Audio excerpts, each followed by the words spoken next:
Hello दोस्तों, नमस्कार। आज हिंदी साहित्य से बहुत ही महत्वपूर्ण क्लास, जो कि यहाँ से बहुत ही प्रश्न पूछे जाते हैं, जिनमें से पहला प्रश्न कह रहा है, निम्नलिखित में से कौन सी रचना यात्रा वृत्तांत है? स्मृत लेखा, आवारा मसीहा, नीलम देश की राजकन्या, आखिरी चट्टान। तो इसमें से बताना है भैया, यात्रा वृत्तांत जो भैया है आखिरी चट्टान है। विकल्प घ सही हो जाएगा। अगर जो पूछ ले किस लेखक की रचना है तो मोहन राकेश की है, ये भी ध्यान रखेगा। आखिरी चट्टान किसने लिखा? मोहन राकेश ने। बढ़ते हैं प्रश्न संख्या 2 की तरफ। प्रश्न संख्या 2 कह रहा है, अतिचार रचना के संपादक हैं। ये बताना है, बाल मुकुंद गुप्त जी हैं, मुनि जिन विजय हैं, किशोरी लाल गोस्वामी हैं, नाभादास हैं। तो भैया अतिचार रचना के संपादक मुनि जिन विजय हैं। यहाँ पर विकल्प आपका खास सही हो जाएगा। बढ़ते हैं प्रश्न संख्या 3 की तरफ। प्रश्न संख्या 3, मेरी असफलताएं रचना की विधा है। जीवनी, आत्मकथा, रेखाचित्र, संस्मरण। तो मेरी असफलताएं भैया बाबू गुलाब राय की है और मेरी आत्मकथा है। विकल्प यहाँ पर खास सही है। और बढ़ते हैं प्रश्न संख्या 4 की तरफ। 4 कह रहा है, भूले बिसरे चेहरे के रचनाकार हैं। ये बताना है कि भूले बिसरे चेहरे किसकी रचना है? रामधारी सिंह दिनकर, कन्हैयालाल प्रभाकर, हरिशंकर प्रसाई, हजारी प्रसाद द्विवेदी। तो भैया भूले बिसरे चेहरे रचना जो है ये कन्हैयालाल मिश्र प्रभाकर की है। विकल्प यहाँ पर खास सही हो जाएगा।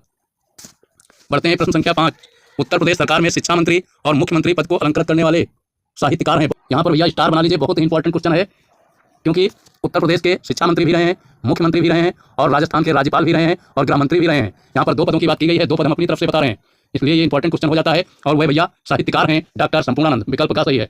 और इसी खुशी में हम आपको कुछ सुनाते हैं कुमार विश्वास की 4 पंक्तियां, ताकि आप प्रसन्न हो जाएं और प्रसन्न मन से पढ़ें। ये वीडियो बहुत ही इंपॉर्टेंट है, सुनिएगा।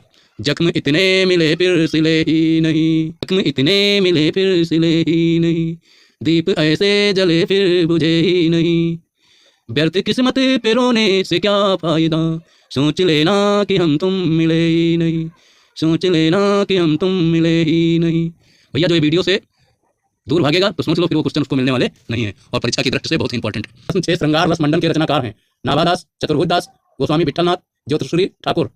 तो भैया श्रृंगार रस मंडन जो रचना है ये गोस्वामी विठलनाथ की है, तो इसलिए विकल्प यहाँ पर सही हो जाएगा, विठलनाथ। बढ़ते हैं प्रश्न संख्या 7 कह रहा है, राधाकृष्ण दास लेखक थे। राधाकृष्ण दास भैया लेखक बताना है, भारतेंद्र युग के हैं, द्विवेदी युग के हैं, या फिर छायावादी युग के हैं, या फिर छायादत्त युग के हैं। तो ये भैया है भारतेंद्र युग के। विकल्प यहाँ पर सही हो जाएगा। बढ़ते हैं प्रश्न संख्या 8 कह रहा है, भैया 8 देख लीजिएगा, अपनी खबर रचना की विधा है। जीवनी, संस्मरण, आत्मकथा, रेखाचित्र। तो ये भैया है आत्मकथा। विकल्प आपका सही हो जाएगा। बढ़ते हैं प्रश्न संख्या 9, महावीर प्रसाद द्विवेदी लेखक हैं। जीवन और दर्शन के, आंखों की ठाह के, रसक रंजन के, तिब्बत यात्रा के। तो ये भैया रसक रंजन के हैं, पर सही हो जाएगा, लगा लीजिए। बढ़ते हैं प्रश्न संख्या 10, आंसू के रचनाकार हैं। जयशंकर प्रसाद, डॉक्टर रामकुमार वर्मा, महादेवी वर्मा, सुमित्रानंदन पंत। तो आंसू रचना भैया है जयशंकर प्रसाद की, इसलिए विकल्प यहाँ पर सही है। बढ़ते हैं प्रश्न संख्या 11, पल्लव में चित्रण किया है। आत्मा परमात्मा का चित्रण, प्रेम प्रकृति एवं सौंदर्य का चित्रण, भक्ति एवं रहस्यवाद का चित्रण, वात्सल्य का चित्रण। तो पल्लव रचना जो भैया है इसमें प्रेम प्रकृति एवं सौंदर्य का चित्रण किया गया है, इसलिए विकल्प यहाँ पर सही है। बढ़ते हैं प्रश्न संख्या 12, प्रश्न 12, नीड़ का निर्माण फिर रचना की विधा है। जीवनी, रिपोर्टाज, आत्मकथा, रेखाचित्र। तो नीड़ का निर्माण फिर भैया आत्मकथा है और हरिवंश राय बच्चन की है, ये भी ध्यान रखिएगा, विकल्प यहाँ पर सही है। बढ़ते हैं प्रश्न संख्या 13, पृथ्वी पुत्र के रचनाकार हैं। हरिशंकर प्रसाई, डॉक्टर वासुदेव शरण अग्रवाल, मोहन राकेश, हरिवंश राय बच्चन। तो पृथ्वी पुत्र भैया ये निबंध है डॉक्टर वासुदेव शरण अग्रवाल का, विकल्प इसलिए यहाँ पर सही हो जाएगा। बढ़ते हैं, छायादत्त काल की पत्रिका है। सरस्वती, प्रताप, विशाल भारत, कादम्बनी। तो ध्यान रखिएगा भैया, कादम्बनी पत्रिका जो है इसी काल की है, इसलिए विकल्प सही है। बढ़ते हैं प्रश्न संख्या 15, भारतेंद्र युगीन लेखक हैं। प्रताप नारायण मिश्र, आचार्य रामचंद्र शुक्ल, डॉक्टर नगेंद्र और श्याम सुंदर दास। ये बताना है भैया। तो प्रताप नारायण मिश्र जो है ये भारतेंद्र युगीन लेखक हैं, इसलिए विकल्प यहाँ पर सही है। बढ़ते हैं प्रश्न संख्या 16 कह रहा है, लोकायतन के रचनाकार हैं। सुमित्रानंदन पंत, जयशंकर प्रसाद, रामधारी सिंह दिनकर, महादेवी वर्मा। तो भैया लोकायतन जो है ये सुमित्रानंदन पंत का है, विकल्प यहाँ पर सही है। बढ़ते हैं प्रश्न संख्या 17 कह रहा है, छायावाद युगीन गद्य का समय माना जाता है सन 1910 से सन 1930 तक, सन 1919 से सन 1938 तक, सन 1922 से सन 1940 तक, सन 1925 से सन 1942 तक। तो छायावाद का समय भैया जो होता है 1919 से 1938, इसलिए विकल्प सही है। भैया समय सीमा से एक प्रश्न जरूर पूछा जाता है, इसलिए यहाँ पर भी आप स्टार बनाते चलिए, बहुत ही इंपॉर्टेंट है। बढ़ते हैं प्रश्न संख्या 18 कह रहा है, नई कविता के प्रवर्तक माने जाते हैं।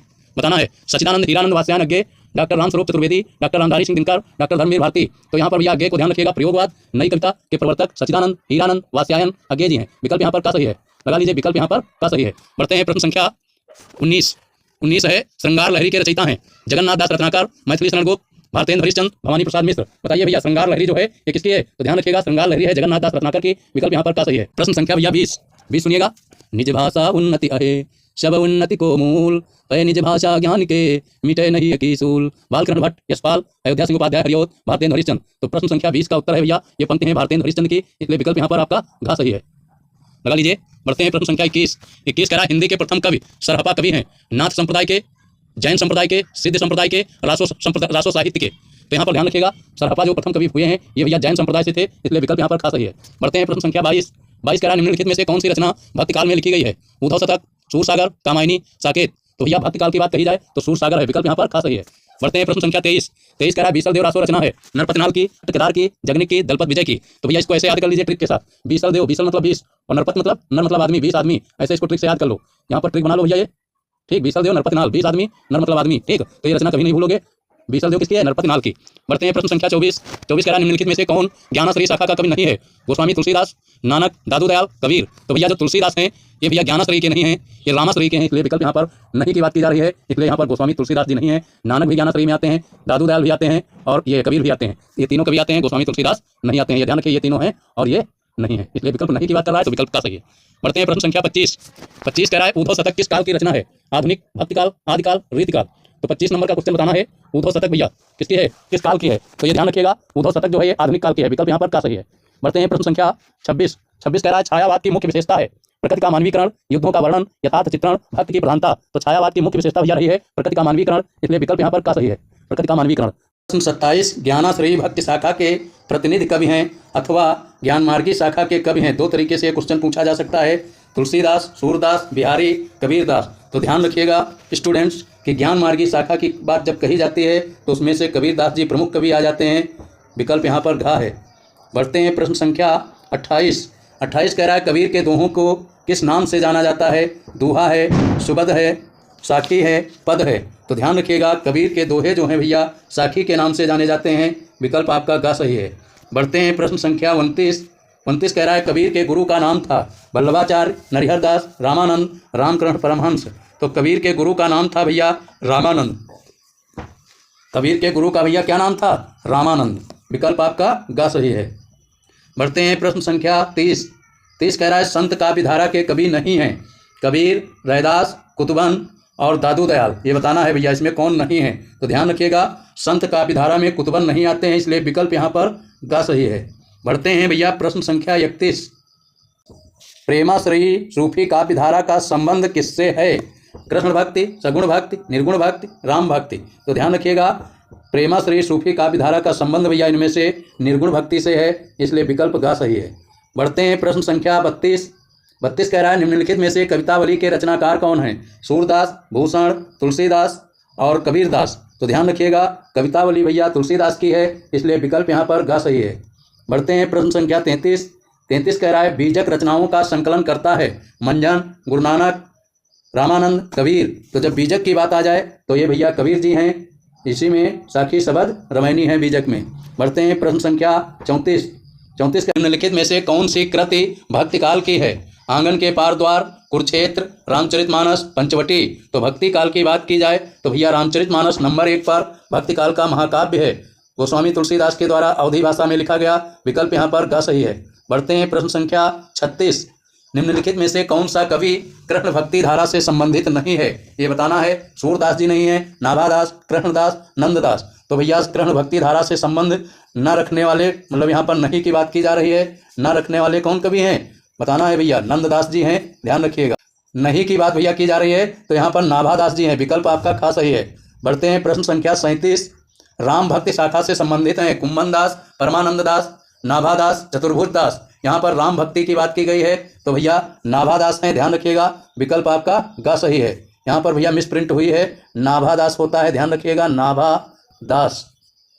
बढ़ते हैं प्रश्न संख्या भैया प्रश्न 38। कृष्ण भक्ति शाखा से संबंधित हैं भैया अग्रदास और विकल्प खा भैया नंददास होगा, ये नोट कर लीजिएगा, नंददास, टाइपिंग मिस हुई है, और ईश्वरदास, नाभादास। तो भैया कृष्ण भक्ति से संबंध कौन रखते हैं? नंददास, यही विकल्प आपका खा सही है।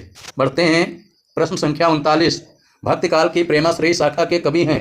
ये बताना है, कुम्भन दास हैं, दादू दयाल हैं, मंझन हैं, नंददास हैं। तो भैया विकल्प गा सही है, मंझन दास हैं। बढ़ते हैं प्रश्न संख्या 40। 40 कह रहा है निम्नलिखित में से रीतकालीन कवि कौन सा है? बताना है। तो मीराबाई, रसखान, घनानंद, मैथिली शरण गुप्त। रीतकालीन कवि भैया हैं घनानंद जी, विकल्प यहाँ पर गा सही है। बढ़ते हैं प्रश्न संख्या 41। 41 कह रहा है साहित्य लहरी रचना है? कबीर की, तुलसीदास की, सूरदास की, भारतेंद्र हरिश्चंद्र की। तो साहित्य लहरी भैया बहुत फेमस रचना है सूरदास की, इसलिए विकल्प यहाँ पर गा सही है। बढ़ते हैं प्रश्न 42। सूर सागर के वर्ण विषय का आधार है? श्रीमद्भागवत, विष्णु पुराण, केनोपनिषद, मनुस्मृत। तो ध्यान रखिएगा सूर सागर का वर्ण विषय जो रहा है श्रीमद्भागवत गीता रहा है, इसलिए विकल्प यहाँ पर का सही है। बढ़ते हैं प्रश्न संख्या 43। 43 कह रहा है भैया साहित्य लहरी के रचनाकार हैं? कबीरदास, सूरदास, तुलसीदास, नाभादास। तो साहित्य लहरी भैया फेमस रचना है, सूरदास की है, ध्यान रखिएगा, विकल्प यहाँ आपका खा सही हो जाएगा। बर्तन 44 भैया देखिएगा, उद्धव शतक की रचना किस भाषा में हुई है? अवधी, ब्रजभाषा, खड़ी बोली, अपभ्रंश।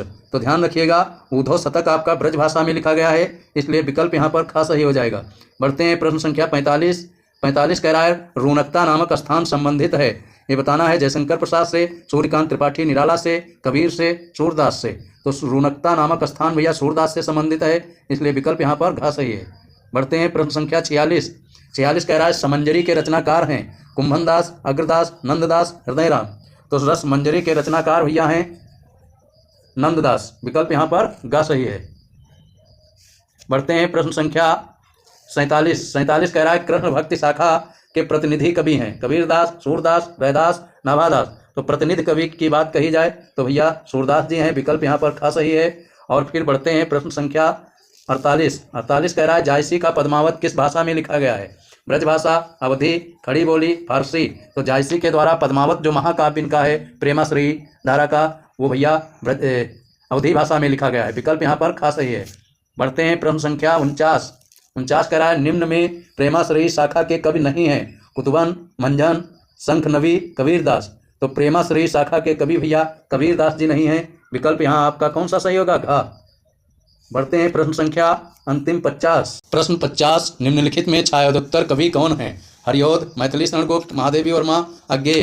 तो छायोदोत्तर कवि भैया हैं अज्ञेय, विकल्प यहाँ पर घा सही हो जाएगा। आशा करता हूँ दोस्तों क्लास पसंद आई होगी, तो अपने इष्ट मित्रों को अवश्य शेयर करिए और क्लास को लाइक करिए, चैनल को सब्सक्राइब कर लीजिए। इससे बेहतर क्लास के साथ उपस्थित रहूँगा। धन्यवाद।